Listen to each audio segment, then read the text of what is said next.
আসসালামু আলাইকুম, কেমন আছেন সকলে। আজ আমি আছি ফরিদপুর কলেজ রেলওয়ে স্টেশনে। আজ এই প্রথমবারের মতো রাজবাড়ী মেল ট্রেন কিন্তু ফরিদপুর কলেজ রেলওয়ে স্টেশনে স্টপেজ দিবে। এ কারণে আজ এই ফরিদপুর কলেজ রেলওয়ে স্টেশনে আসা। তো দীর্ঘদিন প্রায় 20 বছরের উপরে, প্রায় 26 বছর পর এই ফরিদপুর কলেজ রেলওয়ে স্টেশনটি চালু হতে চলেছে রাজবাড়ী মেল ট্রেনের স্টপেজের মধ্যে দিয়ে। তাই এই স্টেশনে আজ কিছু একটা আয়োজন করা হয়েছে এবং সেটা দেখতেই আমরা এখন আছি এই মুহূর্তে ফরিদপুর কলেজ রেলওয়ে স্টেশনে। স্টেশনটিতে কোনো যাত্রী ছাউনি নেই এবং টিকিট কাউন্টার অনেক দিন ধরে অচল অবস্থায় পড়ে আছিল। তো আজ এই স্টেশনে টিকিট কাউন্টার চালু হয় কিনা এটাও দেখবো আমরা।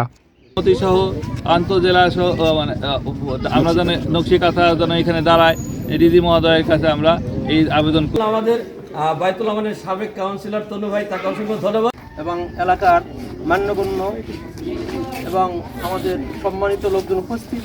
আমাদের স্টেশন এই ময়দান, এই রেল স্টেশন প্ল্যাটফর্মের উপরে কলেজ স্টেশনে আমরা উপস্থিত হয়েছি। আঙ্কেল, প্রথম টিকিট পেয়ে কেমন লাগতেছে? শুকুর আলহামদুলিল্লাহ। 1990 সালের পর এমন একটা অনুভূতি, এমন একটা স্মরণীয় মুহূর্ত, এমন একটা ঐতিহাসিক মুহূর্তের সাক্ষী হতে পেরে আমি গর্বিত, আনন্দিত, পুলকিত।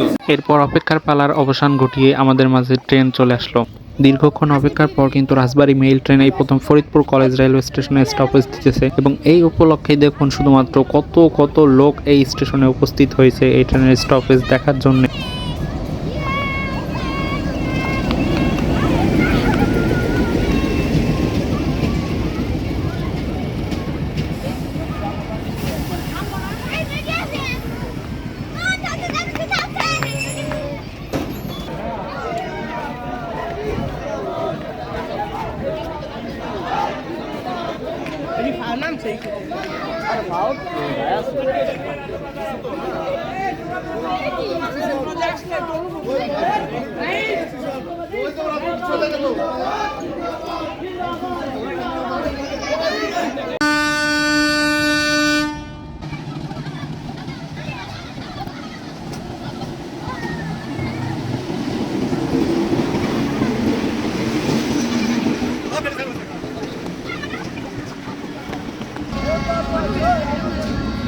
অবশেষে প্রথম দিনেই অনেক যাত্রী নিয়ে রাজবাড়ী মেইল ট্রেন ফরিদপুর কলেজ থেকে ছেড়ে যাচ্ছে।